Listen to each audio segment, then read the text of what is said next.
Hello and welcome everyone to another edition of Coach's Corner. As always, Zach By sitting down with the head men's soccer coach, Trevor Gorman. Coach, this past weekend, Friday night, you draw with Colgate and later in the weekend lose in double overtime to Monmouth. What are your overall impressions that you take away from the weekend?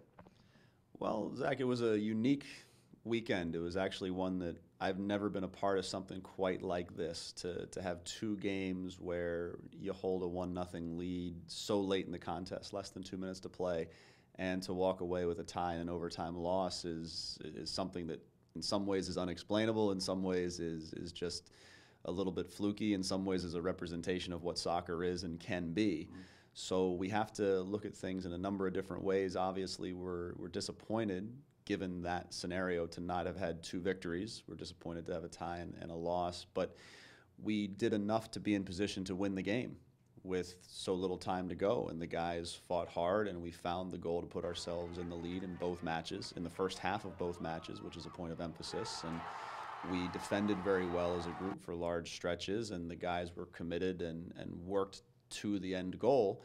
Sometimes in our sport, you can have some crazy things happen, so we have to assess it and we have to find ways to avoid that happening again. But also we do have to take a lot of positives out and realize that it shows the fine line within college sports and college soccer in general. We're 190 seconds away from being 3-0-1 and only conceding one goal on the season and feeling great about ourselves, and now we're in a slightly different situation. So all we can do is learn from it, move on, and look forward to Friday. All right, you talk about learning from it. This has got to be inherently frustrating to have that go down in such a manner. Where do you go from there? What do you tell your team? Well, it is a difficult situation, and you're going to be frustrated, you're going to be disappointed, and those are okay emotions to have. And we explained that to the team afterwards. We say we can't talk you out of feeling badly after losing a game, and it should hurt, especially in that manner. It should eat at you for a day or so. But ultimately, you can't control the past. You have to move on, and our goal throughout the season is to get better each and every day, each and every game. And so whatever path we have to take to get there is the one we'll follow. And now we've got 3 days to prepare for our next game, and the next game is always the opportunity to go out there again and to put a different result on the table. So we'll get back to work in a few minutes here today, and we'll see if we can move forward. Well, how about the overall mood of your players and your kids?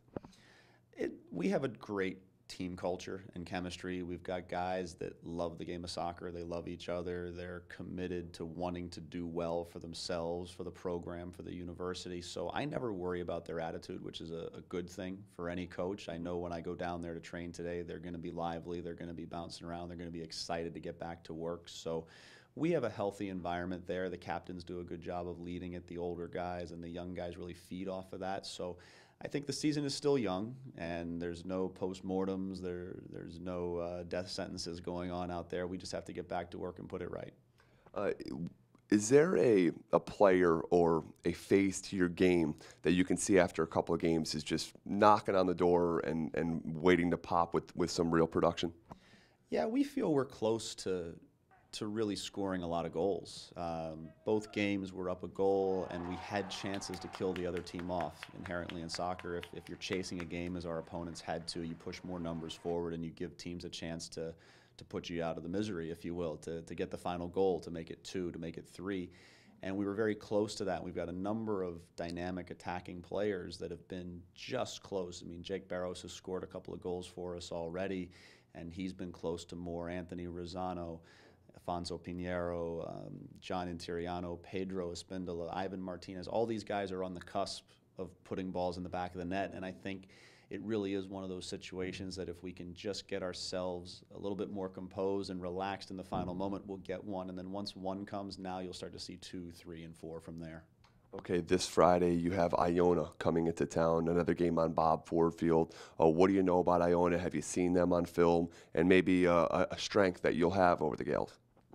Iona's a good team. They're traditionally solid every year. They do a good job of creating an identity. They value the ball. They look to keep possession. They have some tricky, creative players, and they're always a tough matchup year after year after year. We played them last year down in New Rochelle, and we're excited to get them back on Bob Ford Field. And it's a big game for us because it's the third game of a 3-game homestand. Obviously, the first 2 didn't go as we hoped they would, so we really want to close it off well and play with energy, play with a belief in ourselves, and really look to emphasize the attacking side of the game and put the good product on the field, get the fans out to come support us again, and see if we can get this going in the right direction.